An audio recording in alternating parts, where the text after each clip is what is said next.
অন্য সময় হলে হয়তো সেনাবাহিনী বা পুলিশের এমন ব্যাপক উপস্থিতি এলাকায় আতঙ্ক ছড়াতে পারত, কিন্তু এখন রাতের নিস্তব্ধতা চিরে সেনাবাহিনী আর পুলিশের গাড়ির আসা যাওয়ার শব্দ স্বস্তি নিয়ে আসে সিলেটের দক্ষিণ সুরমা উপজেলার পাঠানপাড়ার এলাকার মানুষের কাছে।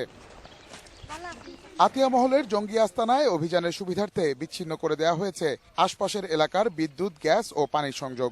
পাশের বাড়িতে আটকে থাকা লোকজন তাই মুক্তি পেয়ে ফেলছেন স্বস্তির নিঃশ্বাস। বোম যখন পড়তো তখন ভয় পাইতাম, এরকম ছিলাম আর কি। পুলিশের চেষ্টায় আমরা ভিতর থেকে বাইরে আসছি। পুলিশদের জন্য অনেক ধন্যবাদ, প্রশাসনকে অনেক ধন্যবাদ। তবে এখনো অনেকেই শঙ্কা নিয়ে রয়ে গেছেন নিজেদের বাড়িতে। বা বাড়ি ওখানেও জিও করছে, বম্পিং করছে, বা ওখানে বম্পিং করছে, খুব হেভি বম্পিং করছে, এতে তো খুব ভয় লাগতেছে। প্যারা কমান্ডোদের ছোড়া গুলি, গ্রেনেডের উত্তরে বোমা নিক্ষেপ করে জঙ্গিরা জানান দিয়েছে তাদের প্রশিক্ষণ নেহাত হেলাফেলার নয়।